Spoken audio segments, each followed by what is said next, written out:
Sobat Maestro, sesaat lagi Anda akan bersama-sama mengikuti pengajaran firman Allah yang disampaikan oleh hambanya Pastor Dorcas Daud dari Gereja Hope ACC. Selamat mendengarkan.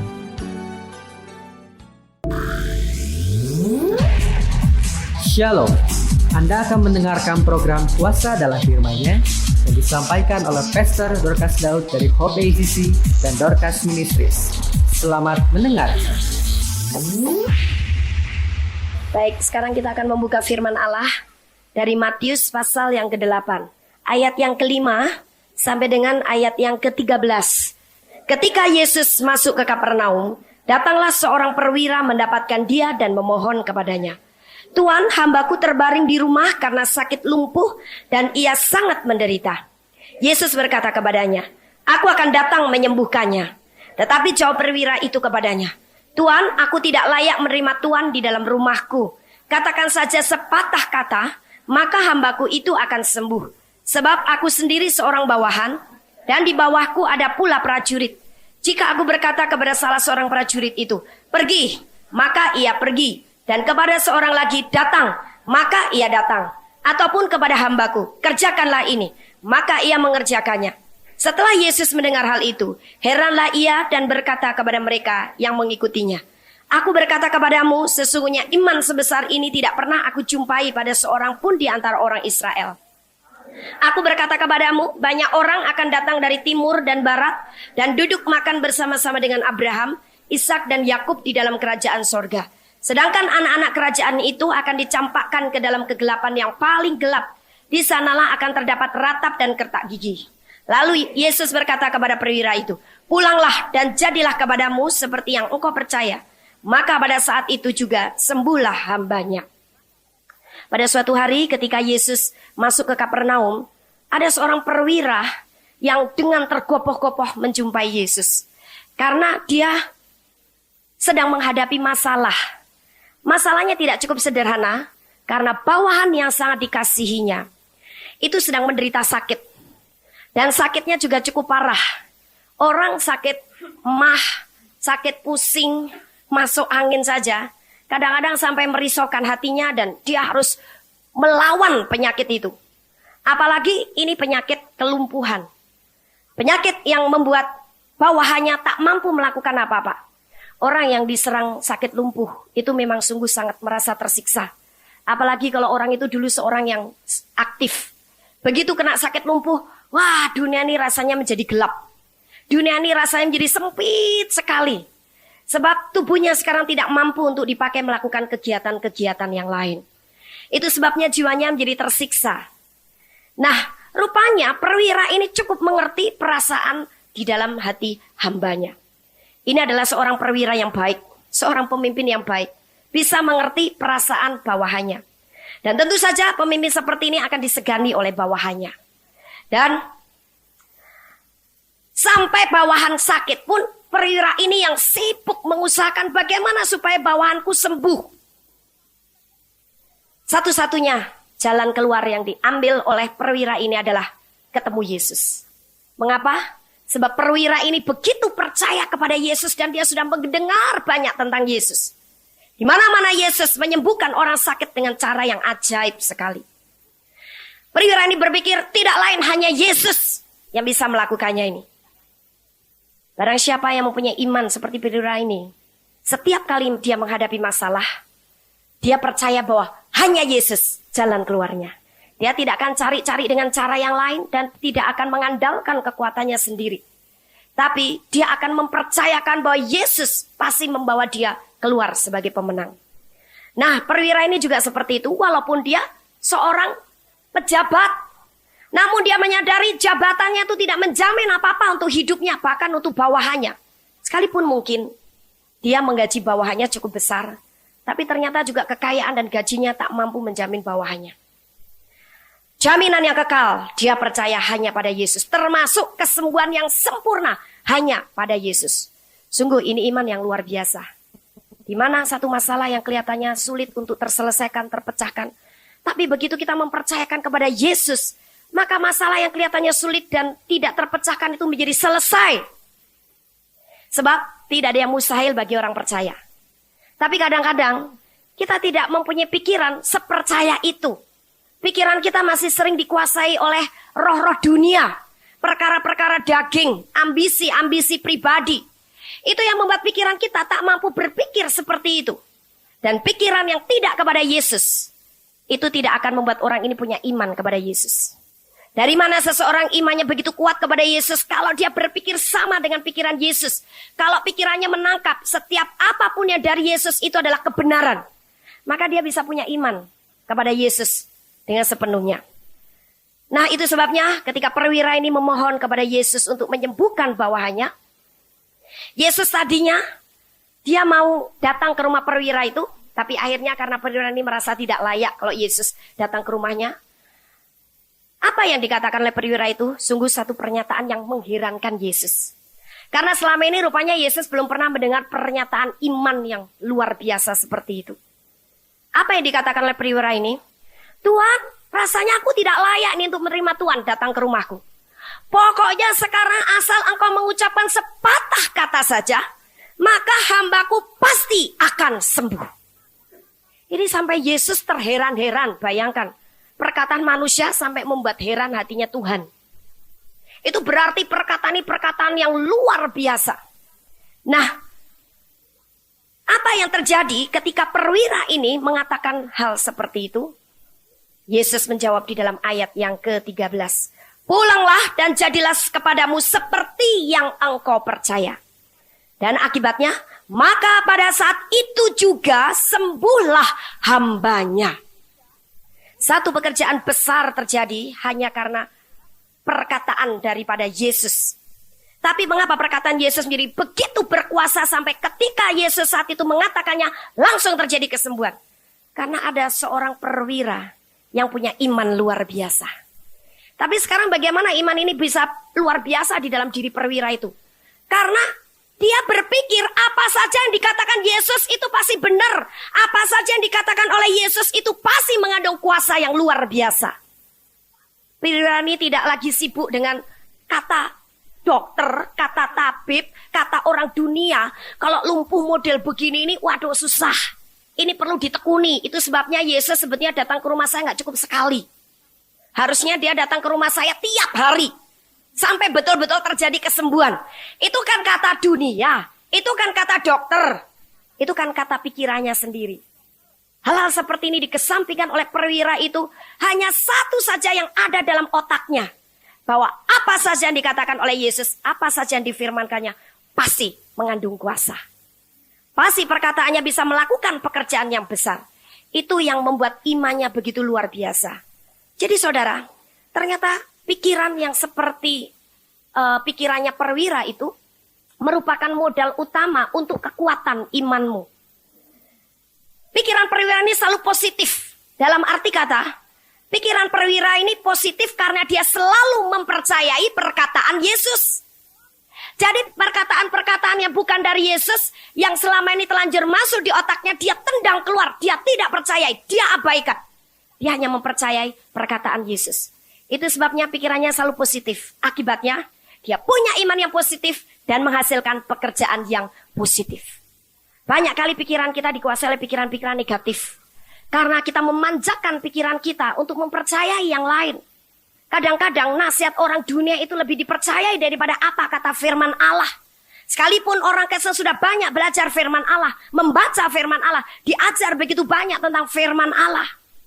Tetapi kita terbiasa membuat pikiran kita melantur untuk percaya dan memasukkan ide-ide dari dunia. Nasihat-nasihat orang fasik. Nah, nasihat-nasihat orang fasik yang tentu saja akan menjauhkan iman kita daripada Tuhan. Pikiran yang positif adalah pikiran yang percaya kepada perkataan Tuhan. Tapi pikiran yang negatif adalah pikiran yang tercemar dengan kepercayaan nasihat orang dunia, orang fasik, filsafat dunia. Apa kata orang, apa pandangan sendiri, apa kata orang-orang berilmu pengetahuan, dan sebagainya. Nah, iman ternyata bergantung kepada kondisi pikiran kita. Kalau pikiran Anda negatif, maka iman Anda juga negatif terus. Jangan heran kalau Anda sekalipun pengen sekali melihat perbuatan-perbuatan besar yang Anda lakukan. Anda melakukan mujizat ini, mujizat itu. Mau dipakai Tuhan melakukan hal ini dan melakukan hal itu. Tidak pernah terjadi karena kondisi pikiranmu masih negatif. Kondisi pikiranmu belum positif. Saya berkata pikiran positif dan pikiran negatif, yaitu pikiran positif yang betul-betul di pikiran ini hanya dikuasai oleh kepercayaan kepada firman. Pikiran negatif adalah yang tercemar oleh pikiran-pikiran karena percaya kepada yang lain. Sehingga firman memang hanya indah kita nikmati, kita bisa mengerti, namun kita tidak berani konsekuen untuk melakukannya. Banyak orang-orang Kristen begitu, gemar mendengar pengajaran-pengajaran yang luar biasa.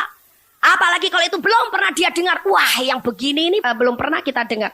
Kita di gereja kita tidak pernah diajar yang begini. Sekarang kita mendengar seperti ini. Wah, bagus ya. Apalagi yang ngajarnya enak, apalagi yang ngajarnya lucu lagi.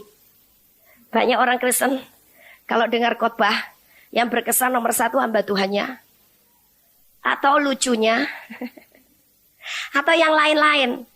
Bukan untuk menyerap sebanyak-banyaknya firman Allah, sehingga pikiran itu sekarang betul-betul hanya dikuasai oleh firman-Nya. Nah, itu yang membuat pikiran orang-orang Kristen masih pikiran yang negatif, belum positif. Kalau pikiran kita sudah positif, pikiran kita tidak pernah menyimpang daripada apa kata Yesus, apa kata firman Allah. Itu yang membuat tiap kali kita mengalami masalah, problem apa saja, kita tidak perlu panik. Kita tidak perlu takut, kita tidak perlu gelisah, kita tidak perlu khawatir, kita tidak perlu bingung-bingung. Waduh, kemana nih, siapa ya hamba Tuhan bisa doain saya? Aduh, siapa? Aduh. Kita tidak menjadi panik menghadapi masalah karena apa? Di dalam pikiran kita sudah punya pikirannya positif, penuh dengan jaminan firman Allah. Sehingga kita punya stok iman untuk berani menghadapi masalah itu dan selalu percaya, aku keluar pasti sebagai pemenang. Bukan sebagai orang pesakitan, bukan sebagai orang yang kalah. Saudara, akibat pikiran-pikiran negatif seperti inilah juga yang sering membuat begitu banyak pertentangan di antara tubuh Kristus. Karena mereka merasa benar sendiri. Mereka tidak mau menundukkan dan menaklukkan pikiran mereka kepada kebenaran Allah. Mereka masing-masing merasa punya hak untuk menginterpretasi firman semaunya. Padahal firman Allah ini adalah hak sepenuhnya milik Allah. Bagian kita tinggal menikmati kuasa daripada firman itu. Tapi bagaimana kuasa firman itu bekerja dengan sempurna di dalam hidup kita, memimpin hidup kita, menjamin hidup kita, kalau kita menundukkan pikiran kita itu kepada firman Allah. Bagaimana juga hubungan suami istri, begitu repotnya sampai tiap hari ribut melulu hanya gara-gara kadang-kadang masalah kecil, masalah sepele. Karena mereka pikirannya banyak pikiran yang negatif. Si istri pikirannya banyak ke shopping center, si suami pikirannya banyak ke perusahaan. Pikiran mereka tidak diisi penuh-penuh dengan firman. Akibatnya shopping center dan perusahaan bentrok terus. Hanya kadang-kadang masalah ngomong nadanya agak tinggi dikit saja sudah tersinggung istrinya. Hanya kadang-kadang masalah yang begitu sederhana seperti masalah yang besar sampai pertengkaran itu berlarut-larut. Saya banyak didatangi oleh para ibu juga, tidak sedikit para bapak yang mengeluh bahwa, wah gimana ya, saya ini kalau ngomong sama istri saya kok enggak pernah cocok gitu loh. Ya si istri juga bilang, gimana bu saya bisa tahan. Saya ini kalau ngobrol sama suami kok enggak pernah cocok gitu loh. Nah kalau udah begitu ya, memang kita doa. Tapi doa tuh rasanya digandulin batu yang gede sekali kalau doa sama suami. Si suami juga banyak ngeluh begitu. Saya ini kalau doa malam ya sudah mau tidur doa sama istri rasanya berat banget. Karena apa? Mereka pikirannya tidak sama. Bagaimana dua orang bisa menjadi sehati kalau pikiran itu positif? Karena sama-sama dua pikiran ini sudah ditundukkan kepada firman Allah. Anda tahu, Yesus itu sangat memperhatikan pikiran seseorang. Ketika dia menyatakan kepada murid-muridnya bahwa dia harus mati sebagai Mesias dengan cara yang sangat menderita, Petrus menarik tangan Yesus. Guru, kiranya hal itu jauhkanlah daripadamu. Kelihatannya itu adalah perkataan yang benar. Perkataan yang mengungkapkan perasaan kasihnya kepada Tuhan. Tapi karena Yesus penuh dengan hikmat, mata rohnya juga terbuka. Dia melihat ada apa di balik perkataan Petrus ini. Ternyata ada tuyul di dalam otaknya Petrus. Wah ini tidak benar ini. Yang diomong ini bukan rencananya Allah. Ini bukan kehendak Allah. Ini bukan berasal dari pikiran Allah. Ini apa yang dipikirkan oleh manusia. Kalau Anda baca dalam Matius pasal 16. Cepat-cepat Yesus tidak tunggu waktu lagi. Langsung di-tanking itu iblis. Hai iblis, keluar daripada pikiran orang ini. Enyala engkau. Sebab engkau menjadi batu sandungan bagiku. Karena engkau memikirkan bukan apa yang dipikirkan Allah. Tapi apa yang dipikirkan oleh manusia. Jadi kelihatannya perkataan-perkataan yang baik, tapi kalau itu idenya berasal bukan dari pikiran yang dipenuhi oleh firman Allah, itu bukan pikirannya Allah. Itu ternyata tidak kudus di hadapan Allah. Itu ternyata adalah pikiran negatif. Jadi pikiran positif adalah pikiran-pikiran betul cocok dengan firman Allah, sehingga mengeluarkan perkataan yang juga cocok dengan firman, dan itu juga yang cocok dengan pikirannya Allah. Nah, ternyata orang Kristen banyak pikirannya itu bukan pikiran yang positif. Akibatnya omongannya pun juga bukan omongan yang berasal daripada iman. Tidak heran sekalipun banyak kali kita berdoa pengen melakukan hal yang luar biasa. Pengen supaya begitu banyak orang bertobat kepada Tuhan Yesus. Kelihatannya tidak mudah terjadi. Padahal dulu zaman murid-murid Yesus begitu gampang, mereka dalam satu hari bisa memenangkan 3.000 jiwa. Karena tiap hari para rasul atau murid-murid itu selain memberitakan firman Allah, tapi firman yang mereka beritakan juga disertai dengan tanda-tanda yang luar biasa. Kok bisa? Sekarang kok enggak? Padahal sudah sangat lama Allah juga melawat umatnya dengan pencurahan Roh Kudus yang luar biasa sejak hari Pentakosta pertama kali. Kuasa yang sama dulu diberikan kepada Yesus, kuasa yang sama dulu diberikan kepada murid-murid pertama kali, juga kuasa yang sama kepada kita. Bahkan saya percaya kuasa yang diberikan kepada kita daripada kepada Yesus itu jauh lebih besar. Karena Yesus sampai berani berkata, barang siapa percaya kepadaku, dia akan melakukan pekerjaan-pekerjaan yang aku lakukan, bahkan lebih besar daripada yang aku lakukan. Tapi kenyataannya mana? Seakan-akan apa yang kita inginkan, kita rindukan, bahkan sudah kita doakan, hanya sekedar impian. Kapan itu terjadi? Saudara, saya percaya sebelum orang-orang Kristen pikirannya berubah jadi pikiran positif, pikiran negatifnya, pikiran manusia lama yang tercemar oleh duniawi, teori dunia, nasihat orang fasik, ya, kemauan sendiri dan sebagainya, itu dibuang habis dan mengenakan pikiran Kristus, yaitu firman Allah. Maka hal itu rasanya masih terlalu jauh untuk terjadi. Dan akibatnya orang Kristen kelihatannya makin terdesak, makin terdesak, makin terdesak. Nah saudara, ini merupakan satu peringatan bagi kita. Selama kita tidak mau bertobat, mengenakan pikiran manusia baru dengan berpikir positif sesuai dengan firman Allah, sehingga iman kita tumbuh untuk mengalami kemenangan, kita mesti harus segera sadar. Buang semua pikiran-pikiran yang tidak cocok dengan firman, yang akan membuat iman kita terhambat. Iman untuk segala hal. Iman buat kemenangan bersama dalam gereja Tuhan, seluruh gereja, seluruh tubuh Kristus, maupun iman untuk masalah-masalah pribadi. Selama kita pikirannya tidak berpikiran positif karena belum cocok dengan firman Allah, atau setengah positif tapi banyak negatifnya, kadang-kadang mempercayai juga hal lain, yaitu teori dunia, filsafat dunia, pikiran daging, dan sebagainya. Bahkan kekhawatiran, kegelisahan, belum 100% percaya pada firman positif. Maka rasanya kita harus terus-menerus bergumul dan bergumul. Padahal janji firman sudah jelas menyatakan kamu lebih daripada orang-orang yang menang. Sebetulnya kan itu harus sudah terjadi. Itu sebabnya pikiran-pikiran yang kira-kira akan melemahkan imanmu, yang akan merongrong imanmu, yang akan membuat imanmu erosi, buang jauh-jauh. Waduh, nanti ada kerusuhan, waduh, rumah kita dibakar nggak ya? Toko kita gimana? Udah deh, kita sekarang mulai ngurus jauh ke luar negeri. Itu bukan orang yang punya iman. Kalau orang yang punya iman sebelum terjadi, hadapi. Untuk apa? Dibatalkan, ditolak. Sekarang yang ada hanya pekerjaan Roh Kudus di bumi Indonesia. Tapi bagaimana kita bisa punya iman yang bisa menyedot kuasa Allah dan seluruh fasilitas sorga, melakukan perbuatan-perbuatan yang betul-betul mencelikkan mata mereka, kalau kita punya pikiran yang cocok, setuju persis seperti apa kata firman. Kayak perwira ini loh. Sampai dia belum tahu Yesus mau ngomong apa, tapi dia udah ngomong, pokoknya sepatah kata saja kamu ngomong, pasti dah hambaku sembuh. Dia tahu bahwa Yesus selalu melakukan yang terbaik. Nah, jadi kita harus mulai membersihkan pikiran-pikiran. Kalau mulai berseliweran hal yang negatif, hal-hal dari dunia yang tidak cocok dengan firman, cepat tengking keluar. Karena itu hanya roh saja. Tadi dalam contoh Petrus, Yesus juga nengking rohnya kan kepada Petrus. Hai iblis.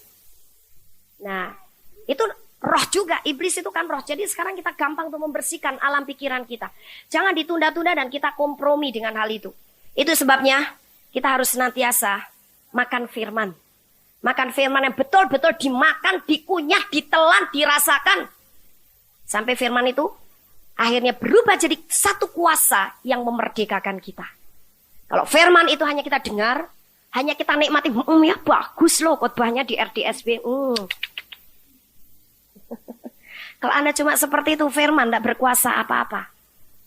Terus terang, orang Kristen baru dimerdekakan rohnya. Kalau mati percaya masuk surga. Tapi banyak pikiran orang Kristen belum dimerdekakan. Kadang-kadang hanya dimerdekakan sesaat. Tapi ketika ada badai lagi, ada goncangan, ada problem, ada hal yang tidak menyenangkan hatinya, mulai pikirannya kena polusi lagi. Imannya mulai kendor. Hatinya mulai tawar, hatinya mulai dingin. Hatinya mulai kecewa dengan Tuhan, kecewa dengan sesama, dan sebagainya. Karena apa? Pikirannya kena polusi dari dunia. Orang Kristen tidak berjaga-jaga senantiasa memelihara kekudusan pikiran dengan mengenakan ketopong keselamatan. Saudara, ketopong keselamatan bukannya sekedar ilustrasi kita dijadikan prajurit Kristus. Bagus sekali kalau betul-betul ada barang-barangnya, perlengkapan senjata Allah itu. Gua pakai keren nih, gua kayak tentara Romawi. Bukan begitu saudara, tapi ketopong keselamatan betul-betul harus kita kenakan. Apa itu? Firman Allah untuk melindungi, menjaga dan memelihara hati kita yang sudah percaya kepada firman. Kalau kita sering berkata, iman kita naik turun seperti yoyo. Sebetulnya iman naik turun seperti yoyo itu ditentukan oleh apa? Pikiran kita. Kalau pikiran Anda dan saya tetap konsisten kepada firman, iman kita tidak pernah seperti yoyo. Bahkan menghadapi goncangan apapun, oke, aku tahu. Pada akhirnya toh tetap aku yang menang. Pada akhirnya toh tetap gereja Tuhan yang menang. Nah, kuasa Allah itu juga bergantung kepada pikiran kita. Kalau pikiran kita mempercayai firman Allah yang menjanjikan bahwa kita diberi kuasa Allah yang luar biasa sampai tanpa batas, kata Tuhan Yesus. Bahkan hati kita menjadi mata air yang akan memancarkan aliran-aliran air yang hidup. Terus menerus. Itu terjadi dalam hidup kita. Kalau apa? Kalau pikiran kita mempercayainya. Begitu pikiran kita betul-betul dimasuki oleh janji firman itu, maka iman kita juga percaya dan akhirnya urapan itu terjadi. Tiap kali kalau saya mendoakan seseorang, saya hanya bergantung kepada pikiran kita cukup bersih, percaya kepada firman, hati saya pasti punya iman yang luar biasa. Saya pernah bersaksi bagaimana seorang ibu yang sakit cukup parah. Dia sakit perut sampai besar sekali. Dokter tidak tahu penyakit apa. Begitu saya lihat perut itu, saya bukannya shock, saya bukannya kaget, dan saya bukan berpikir, ya kok perutnya gede amat ya. Waduh, ini caranya gimana ngempesin perut ini. Betul-betul kayak orang bunting 9 bulan. Tapi saya percaya aja dengan iman yang sederhana, karena otak saya tidak ruwet. Saya percaya firman Allah tetap bilang oleh bilur-bilur Yesus telah sembuh. Tinggal saya korek aja bersama dengan Roh Kudus penyebabnya apa. Langsung Roh Kudus bilang dia kena guna-guna dari istri muda. Saya tanya, apakah Bapak punya gula-gula? Punya madu? Oh iya, gini-gini. Oke, sekarang saya akan doakan Ibu. Saya tengking roh guna-guna dan dalam nama Yesus sekarang perut ini kempes begitu saja. Sejak saya doakan itu, apa yang terjadi? Dari anus keluar nanah terus bercampur darah, tapi langsung sembuh. Sampai sekarang orangnya hidup. Karena apa? Saya bersandar kepada pikiran saya yang percaya kepada firman Allah, sehingga iman saya juga menuju ke sana. Tapi kalau pikiran saya, wih, gimana gila, perut sampai segitu gedenya, gila. Terus saya deg-degan, aduh Tuhan, sembuh nggak ya? Aduh Tuhan, kalau cuma sakit perut masuk angin oke lah. Dibakar dengan api, perutnya jadi panas, kentut terus pasti sembuh. Tapi sekarang perut segede itu, ya ampun, gimana sampai otot-ototnya yang biru-biru itu loh keluar sampai mengkilat sekali itu anunya, kulit perutnya. Tapi pikiran saya bersih, positif dalam arti kata percaya kepada firman. Maka iman saya ke sana, terjadilah mujizat Allah. Nah jadi saudara, iman yang membuat kita tidak pernah bimbang itu sangat bergantung keadaan pikiran kita. Jangan pernah Anda membiarkan pikiran Anda melantur kemana-mana. Kalau mau lompat pagar, mulai lompat pagarnya firman Allah, kembalikan lagi masuk ke dalam pagar. Hei semua setan-setan yang memberikan ide-ide buruk kepada saya, aku perintahkan keluar. Ini roh yang tidak percaya ini keluar. Ini roh syok, roh kaget, roh khawatir, nyah keluar dalam nama Yesus. Saya percaya kepada firman Allah. Ini pikiran-pikiran yang membuat tidak sehati karena pikiranku banyak pikiran duniawi ini. Jadi curiga terus sama suami. Aku perintahkan keluar dalam nama Yesus. Nyah keluar. Nah itu yang kita yang harus mengerjakannya. Karena apa? Sebetulnya kita itu diberi hak untuk mempunyai pikiran Kristus. Bahkan kita diberi hak untuk mengetahui pikiran Kristus. Tapi banyak orang Kristen tidak mempergunakan hak ini. Akibatnya iman kita hanya sekedar sampai kepada pengetahuan akan firman Allah, namun kita tidak mempercayai kekuatan dan kuasa daripada firman itu. Buang semua jerat-jerat di dalam alam pikiranmu yang membuat pikiranmu menjadi negatif. Apa yang kita kehendaki bisa terjadi karena iman kita, sebab pikiran kita yang selalu positif. Jangan biarkan hal-hal dari dunia, polusi-polusi dari dunia, entah itu dari nasihat orang tua ya, yang begitu kita hargai, kita hormati. Kalau nasihatnya tidak cocok dengan firman, jangan dipakai. Nah banyak di antara kita mempercayai justru nasihat-nasihat seperti itu daripada apa yang dikatakan oleh firman. Itu sebabnya pikiran kita banyak yang belum dimerdekakan oleh firman Allah. Sekarang Amsal 23 ayat yang ke-7. Sebab seperti orang yang membuat perhitungan dalam dirinya sendiri, demikianlah ia. Silakan makan dan minum, katanya kepadamu, tetapi ia tidak tulus hati terhadapmu. Yang kita pakai adalah 7a. Sebab seperti orang yang membuat perhitungan dalam dirinya sendiri, demikianlah ia. Sekarang orang membuat perhitungan itu di mana sih? Di pikiran kan? Jadi apa yang ada dalam pikiranmu itulah kamu. Kalau pikiranmu jahat, engkau adalah orang jahat. Walaupun kelihatannya ini seperti orang yang memberi makan dan minum dan berkata kepada kita, silakan makan dong, silakan minum, tapi hatinya tidak tulus. Sebetulnya sekalipun kita belum melakukan secara fisik, kalau pikiran kita penuh dengan seperti itu, itulah kita. Tapi kalau sekarang kebalikannya, pikiran kita penuh dengan hal-hal yang positif karena firman Allah. Nah itulah kita. Kita berarti adalah orang-orang rohani. Jadi seseorang itu bisa dibaca dia orang apa, itu tergantung dari pikirannya. Sekarang pikirannya, apa yang ada dalam pikirannya itu akan meluap keluar melalui mulut. Kalau dia mulutnya sudah tukang gosip, kasar, ini, wah dia orang kasar. Itu berarti yang di otaknya juga seperti itu. Nah itulah dia. Kalau Anda dan saya mau menjadi orang yang rohani betul-betul, serohani Yesus, buang pikiranmu dari daging, kenakan pikiran Kristus sesuai dengan firman Allah. Nah jadi penting sekali untuk kita berpikir dengan tepat. Sebab pikiran kita itu berkuasa untuk apa? Untuk mempengaruhi hidup kita. Pikiran kita itu memiliki daya cipta yang luar biasa di dalam hidup kita. Karena dia menentukan arah hidup kita, hati kita, iman kita. Itu sebabnya prioritaskan hal-hal yang dari Allah, hal-hal yang benar, hal-hal dari firman Allah, supaya hidup kita juga menjadi benar. Hal-hal yang dari roh, supaya kita betul-betul menjadi manusia roh. Bukan roh yang gentayangan terus sampai nempel-nempel di plafon. Tapi manusia rohani. Kita tidak perlu pakai karunia marifat dan membedakan roh. Apa yang sering diucapkan oleh orang itu, nah itulah dia. Karena apa yang diucapkan itu berasal dari pikirannya. Nah bahayanya kalau kita sering pikiran ini dimasukin oleh hal-hal dari dunia, hal dari daging. Kita tidak sadar bahwa kita sedang mengimpor sampah-sampah dari dunia.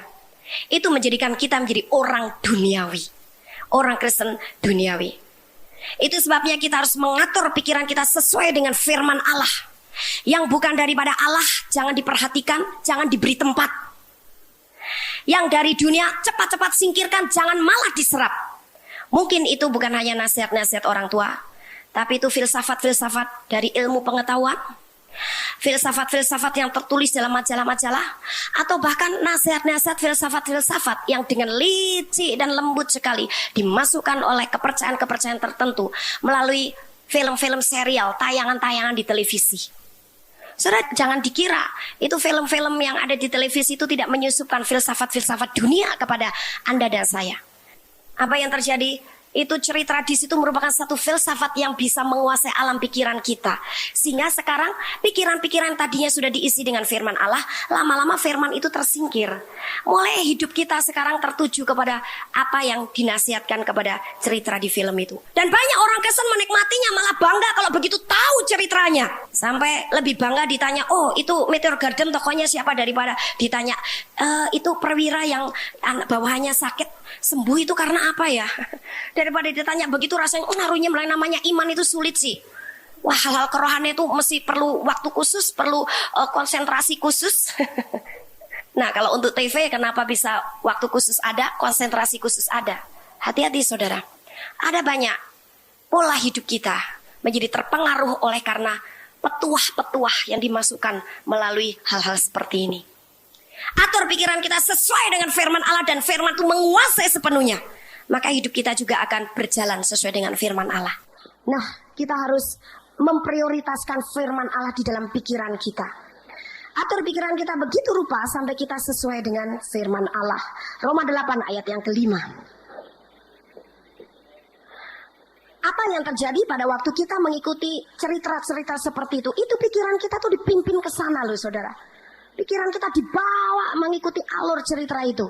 Dan semua yang kita lihat, kita sudah tahu apa yang terjadi di alam roh, apa yang kita lihat, apa yang kita dengar, apa yang kita kecap, apa yang kita alami, apa yang kita rasa, itu semuanya berupa roh-roh. Nah, apa yang sekarang kita perhatikan dengan seksama melalui tayangan-tayangan televisi itu, maka yang masuk di dalam memori dan pikiran kita adalah rohnya. Akibatnya roh itu mengendalikan alam pikiran kita. Tidak heran kalau akhirnya hidup kita juga berpedoman kepada filsafat-filsafat itu, bukan lagi kepada firman Allah. Roma 8 ayat yang kelima. Kita baca 2-3. Sebab mereka yang hidup menurut daging memikirkan hal-hal yang dari daging. Mereka yang hidup menurut roh memikirkan hal-hal yang dari roh. Jadi kalau Anda mau betul-betul menjadi manusia rohani, punya kuasa dan kekuatan roh yang luar biasa dan tinggal di alam roh, pikirkan hal-hal yang dari roh, yaitu firman Allah. Kalau pikiranmu masih pikiran daging itu bukan hanya percabulan, perjinahan, kejahatan, bukan ya. Tapi yang tidak cocok dengan firman seperti Petrus itu tadi loh, itu pikiran daging, pikiran manusia ya. Yang tidak dari firman itu adalah pikiran daging, maka engkau adalah manusia daging.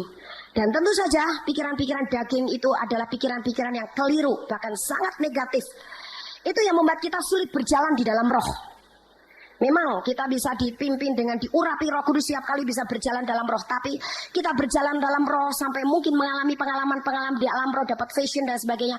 Dalam waktu sekejap sesudah itu kita tak mampu lagi mengalami. Dan kita bertanya-tanya, loh kemana ya dulu kepekaan saya bisa lihat-lihat di alam roh lagi. Dulu saya rasanya pernah bisa terbang seperti Raja Wali dengan malaikat Tuhan. Kok sekarang kok nggak bisa lihat-lihat lagi dan saya rohnya nggak bisa lagi kemana-mana ini. Pengurapan juga rasanya berat begitu. Kemungkinan besar pikiranmu sudah kena polusi lagi. Pikiranmu mulai tidak sesuai dengan apa kata firman Allah. Maka engkau juga sulit untuk berjalan di dalam roh. Sulit lagi dengar suara Roh Kudus. Sulit lagi dapat vision, dapat marifat, membedakan roh. Sulit lagi untuk mengalami hal-hal yang luar biasa dengan urapan Roh Kudus. Nah, jadi pikiran kita perlu diperbarui supaya apa? Sifat ilahi itu betul-betul menguasai kita. Dan sifat yang ilahi itu merupakan kebutuhan penting bagi iman kita supaya kita berhasil. Jadi iman kita yang membuat kita menjadi orang Kristen berhasil adalah tergantung dari pikiran kita. Dalam Zakaria 4 ayat 6. Maka berbicaralah ia, katanya, inilah firman Tuhan kepada Zerubabel bunyinya. Bukan dengan keperkasaan dan bukan dengan kekuatan, melainkan dengan rohku, firman Tuhan semesta alam.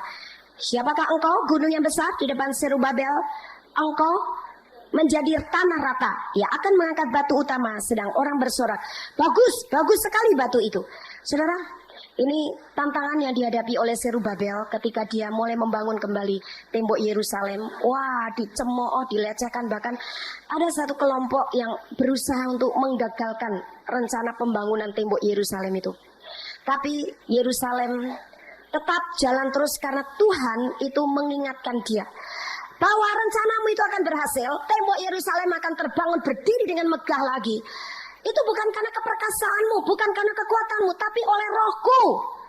Satu peringatan buat kita, kalau kita mau menjadi orang Kristen yang selalu berhasil seperti yang dijanjikan oleh firman Allah, engkau harus bergantung kepada kekuatan roh. Dan kekuatan roh itu kaitannya erat sekali dengan alam pikiranmu. Karena roh itu tidak pernah berbeda dengan firman. Yang sering berbeda itu jiwa. Kalau roh yang sudah dilahirkan baru sebetulnya nurut firman terus. Tapi jiwa ini yang sering manja, ngikutin apa? Ngikutin keinginan sendiri, ngikutin ambisi sendiri, ngikutin orang lain, ngikutin dunia, dan sebagainya. Nah, jadi bergantunglah kepada kekuatan roh. Maka engkau juga akan bergantung kepada kekuatan firman itu sendiri. Sekarang dalam 2 Korintus 10 ayat 4 dan 5. Kita baca sama-sama, 2, 3. Karena senjata kami dalam perjuangan bukanlah senjata duniawi, melainkan senjata yang diperlengkapi dengan kuasa Allah, yang sanggup untuk meruntuhkan benteng-benteng. Kami mematahkan setiap siasat orang dan merubuhkan setiap kubu yang dibangun oleh keangkuhan manusia untuk menentang pengenalan akan Allah. Kami menawan segala pikiran dan menaklukkannya kepada Kristus. Jadi pikiran manusia itu sering dikuasai atau dikurung oleh benteng-benteng. Benteng-benteng itu dari mana? Dari perkara-perkara daging, dunia, pikiran-pikiran sendiri. Itu membentengi alam pikiran kita begitu kuat dan kokoh. Sampai-sampai sekalipun kita diisi oleh firman Allah, firman itu tidak punya kuasa apa-apa. Nah, benteng-benteng ini harus dihancurkan. Dan sekarang kita harus mengarahkan setiap pikiran kita untuk mau patuh kepada Kristus. Kita harus menundukkan pikiran kita. Kalau ada roh-roh yang membuat tidak tunduk pikiran kita, cepat harus dibereskan. Jangan menunggu lama.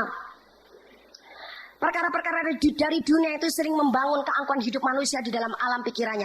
Sehingga dia juga angkuh terhadap firman Allah. Ketidaktundukan, ketidaktaatan, ketidakpercayaan kepada firman Allah, itu adalah pikiran yang angkuh. Kalau pikiran kita tidak angkuh, maka kita akan percaya kepada firman Allah. Kita juga menjadi angkuh di hadapan Tuhan. Dan kalau kita sudah menjadi angkuh di hadapan Tuhan, kita merasa dengan kekuatan kita, toh saya bisa.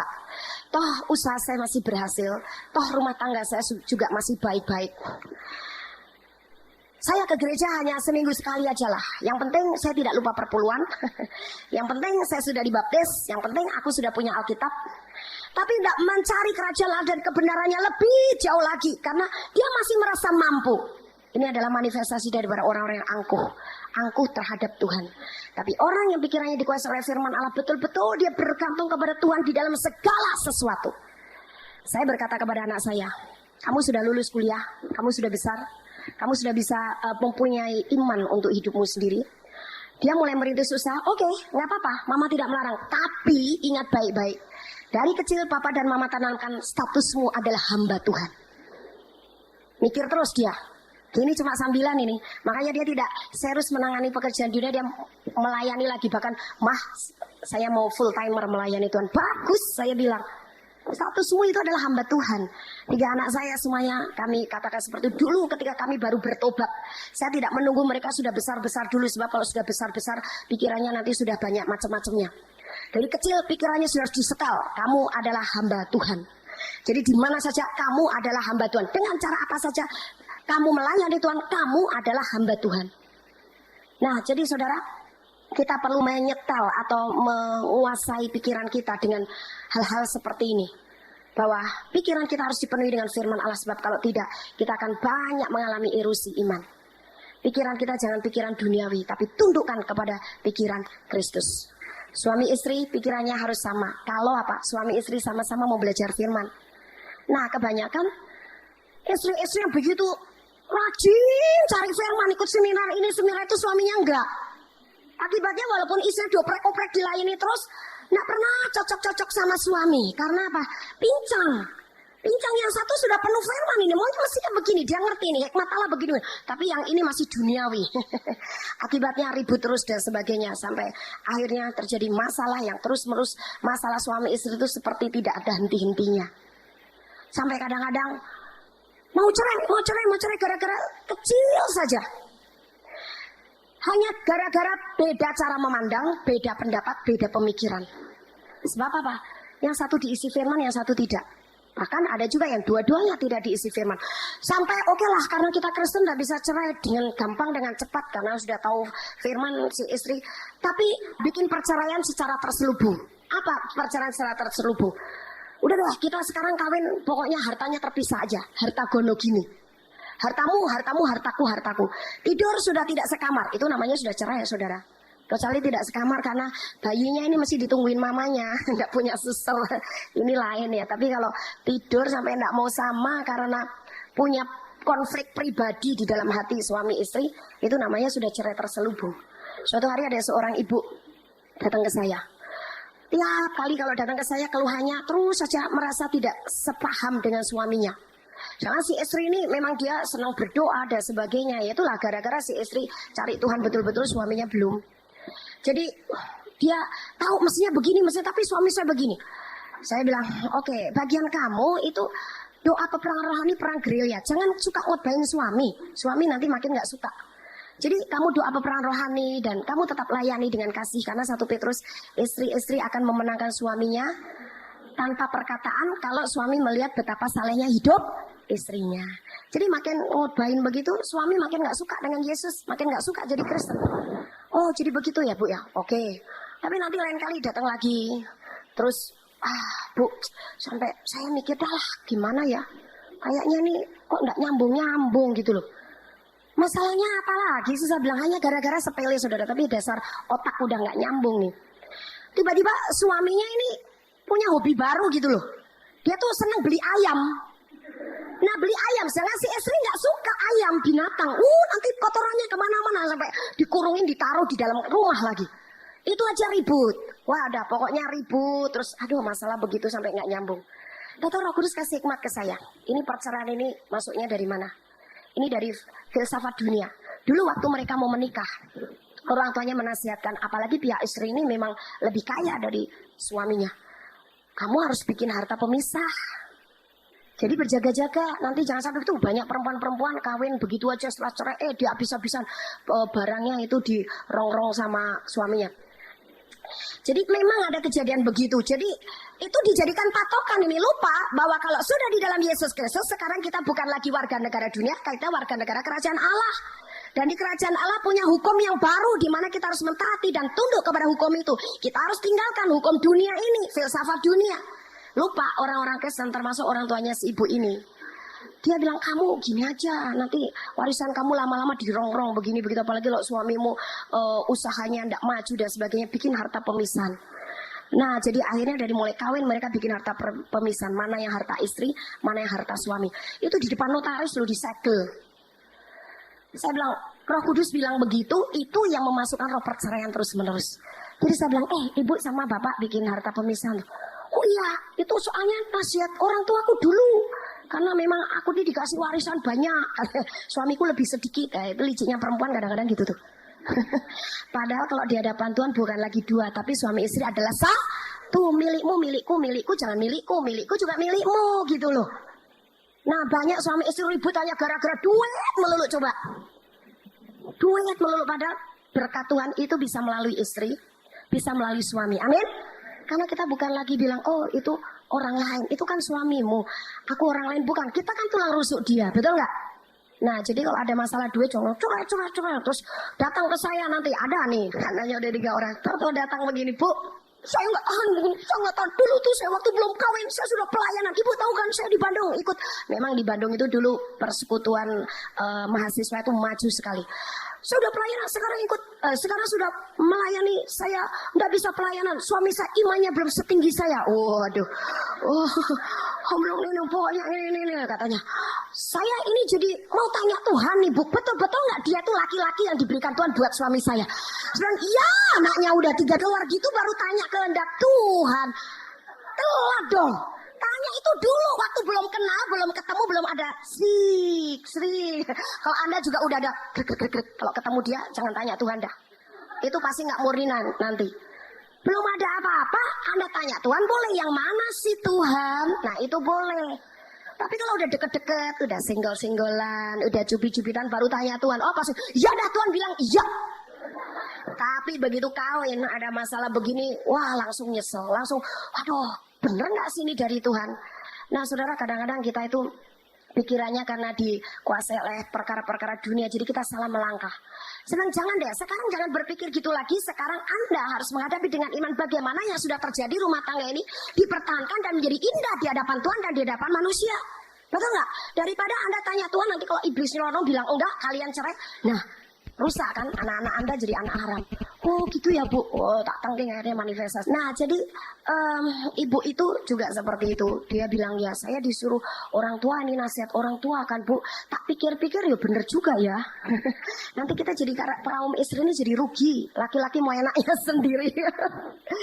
Saya bilang gini deh, sekarang sejak Anda dulu menikahnya di hadapan Tuhan, ucapkan janji di hadapan Tuhan, setia menjadi suami istri, menerima dia sebagai suamimu, suami menerima Anda sebagai istri. Itu enggak lagi 2, 1, tahu nggak? 1. Makanya firman Tuhan mengatakan laki-laki harus meninggalkan ayah dan ibunya untuk menjadi satu dengan istrinya. Supaya apa? Anda itu tidak dipengaruhi lagi sama nasihat-nasihat keluarga. Saudara, rumah tangga yang dimana orang tua masih campur tangan begitu dalam, pasti suami istri akan sering ribut, cekcok, betul nggak? Orang tua perlu kita hargai, mertua harus kita hargai, nasihatnya kalau kita butuhkan kita minta. Tapi bukan untuk ambil keputusan ini, keputusan itu, memberikan nasihat-nasihat orang fasik. Kalau memberikan nasihat firman Tuhan, itu memang harus mengarahkan anak-anaknya yang sudah berkeluarga itu melakukan firman hidup benar di mata Tuhan, itu betul. Tapi kalau filsafat dia yang dulu dia peroleh lagi dari orang tuanya, turunkan ke anaknya, nanti anaknya nurunkan lagi ke dalam cucunya. Wah, itu hukum kerajaan Allah tidak pernah berlaku bagi rumah tangga orang Kristen jadinya. Jadi saya bilang, udah sekarang ibu harus minta ampun. Itu yang memasukkan perceraian terselubung. Jadi gimana dong, pokoknya minta ampun dulu dah. Nanti kan akhirnya bisa sehati akur sama suami. Sekarang ibu kan gak damai sejahtera atau serumah dengan orang yang gak pernah akur sama ibu. Damai sejahtera gak? Enggak. Nah makanya sekarang dengan iman dulu. Tuhan, aku mau mencabut perjanjian harta terpisah itu. Walaupun nanti tindakannya harus pergi ke notaris mencabut itu supaya tidak diklaim iblis lagi. Tapi sekarang berdoa dulu sama Tuhan.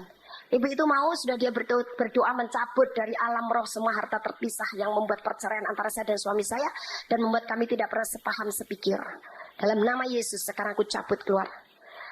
Sesudah itu saya tengkeng, saya layan pelepasan muntah-muntah, dan ternyata ibu itu bukan hanya omong kosong, dia bertindak ke notarisnya, dia cabut itu, tarik bikin ini baru bahwa itu semuanya adalah harta keluarga mereka. Tidak ada lagi harta suami, tidak ada lagi harta istri.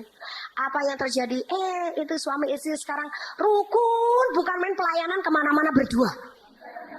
Nah, saya bilang sekarang suamimu berhenti nggak dari hobi ngumpulin ayam? Berhenti sendiri, Bu. Nah, kan? Saya bilang enak kan kalau begitu. Setan tuh juga tahu kok. Dia punya taktik ini di mana ada celah supaya istrinya makin jengkel, makin kesel, makin tidak sehati dengan istrinya. Wah, kasih apa yang tidak disenangi istrinya. Karena apa? Celah itu belum dibereskan. Nah, jadi saudara, ini adalah pikiran-pikiran dunia. Itu tidak tertulis dalam firman Allah. Memang kasusnya sih masih banyak, ini ada contoh-contoh sebagian saja. Itu sebabnya Matius 12 ayat 33. Kita baca sama-sama, 2, 3. Jikalau suatu pohon kamu katakan baik, maka baik pula buahnya. Jikalau suatu pohon kamu katakan tidak baik, maka tidak baik pula buahnya. Sebab dari buahnya pohon itu dikenal. Saudara, kita ini adalah pohon-pohon tanaman Allah. Amin. Pohon tarbantin kebenaran tanaman Allah. Karena di dalam kita sudah ditanam benih ilahi, yaitu Roh Kudus melalui kelahiran baru. Nah, kalau kita pohon tarbantin tanaman Allah, mestinya harus menghasilkan buah yang baik, buah-buah kebenaran. Tapi bagaimana supaya kita bisa menghasilkan buah kebenaran sesuai dengan pohonnya? Yaitu kalau kita punya pikiran yang sesuai dengan kebenaran itu sendiri. Sebab pohon itu dikenal dari buahnya. Tidak heran kalau orang Kristen pikirannya masih banyak duniawi, banyak kedagingannya. Maka juga buahnya banyak buah daging dan buah duniawi. Sampai kita kadang-kadang geleng-geleng, oh katanya udah Kristen, udah melayani Tuhan kok mulutnya kalau ngomong, kok tukang gosip, kok tukang menfitnah. Nah makanya sekarang bertobat dari hal itu, pikirkanlah yang baik, yaitu firman Allah, maka engkau akan menjadi pohon yang menghasilkan buah yang baik. Amin. Haleluya. Kami percaya Anda pasti diberkati oleh firman Tuhan yang disampaikan oleh Pastor Dorcas Daud STH dari Hope ACC dan Dorcas Ministries. Dan bila Anda memiliki pertanyaan seputar kegiatan pelayanan kami, Anda dapat menghubungi kami di 08 222 703 0006. Sekali lagi di 08 222 703 0006. Sampai jumpa kembali.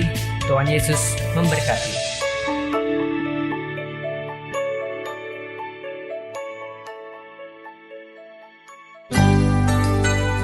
Demikianlah firman Tuhan yang berkuasa telah kita dengar bersama-sama. Dan kami percaya Anda sangat diberkati. Bagi yang membutuhkan pertumbuhan iman dan pelayanan lebih lanjut, Anda dapat menghubungi kami dan beribadah bersama dengan kami setiap hari Minggu di Gereja Hope ACC di ACC Center, Jalan Mekar Utama, nomor 31, lantai 3 Kompleks Mekarwangi, Bandung, pada jam 8.30. Ada kebaktian anak-anak pada jam yang sama. Ikuti juga Breakthrough Prayer setiap Jumat jam 18.30. Jika Anda membutuhkan dukungan doa, Anda dapat mengirimkan SMS ke nomor 0822 2703 0006. Tuhan memberkati.